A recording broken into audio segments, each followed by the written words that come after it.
Hello everyone and welcome to today's video session. Have you ever wanted to express things like possibility, permission, or ability? For example, saying things like I can swim, you must study, may I live. These are all examples of modal verbs in action, and that's why, dear students, in this video session we are going to speak about modal verbs. Let's get started. What are modal verbs? Or we can say helper verbs, and also modal verbs are auxiliary verbs that add extra meaning to a main verb.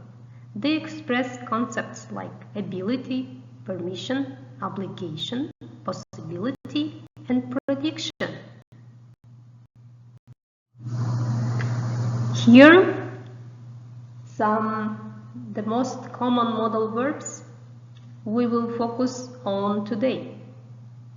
Modal verbs perform various functions, including ability, can, could, permission, may, obligation, must, possibility, might, prediction, will, and suggestions, should. What makes modal verbs special? They are always followed by the base form of the main verb. Why are they important? Modal verbs help us express different attitudes or nuances in our communication. So, for example, modal verb, function, and example.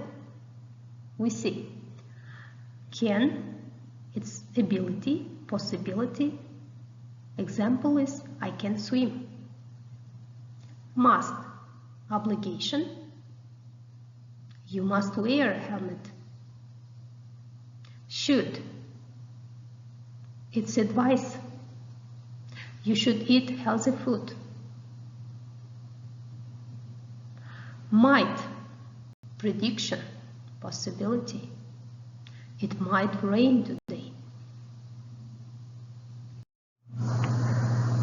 Modal verb characteristics. So, they are followed by the base form of the main verb. Base form. The infinitive to is not used after modal verbs. No infinitive. Modal verbs precede the main verb. It's like position.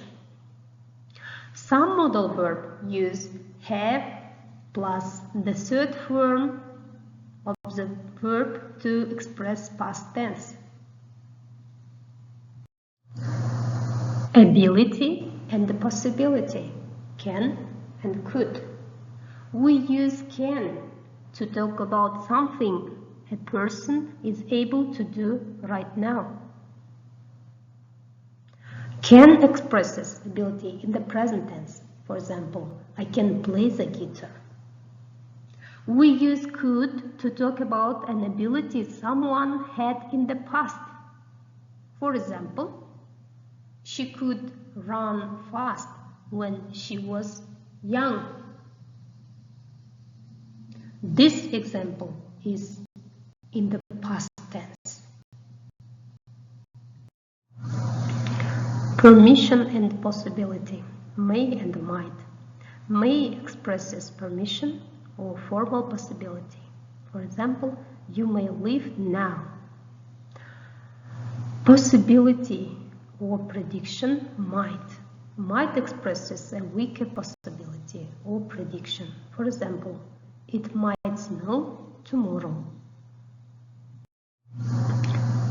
Have you ever told someone they must do something or suggested they should try something?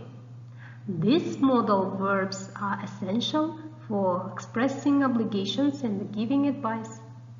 So now we will focus on how to use must, should. must, strong obligation. We use must express a strong obligation or necessity. For example, you must wear a seatbelt. As for should, it expresses advice or suggestion. For example, you should drink more water.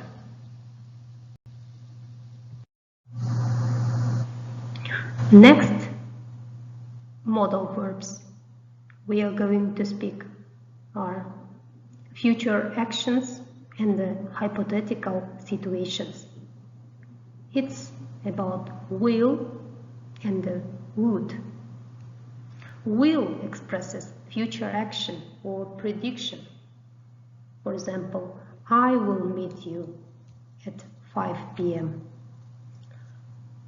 Would expresses politeness, suggestion, or hypothetical situations.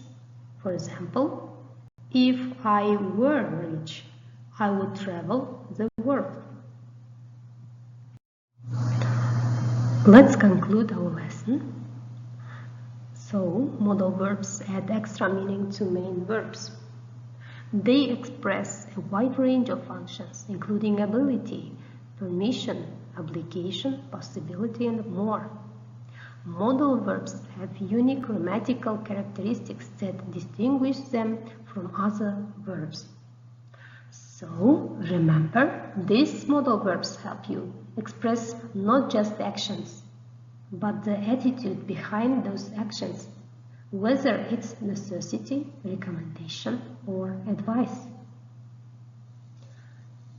Keep practicing, and soon you will be using these modal verbs with confidence. Dear students, that is the end of our video session for today. Thank you for your attention. See you in the next video session.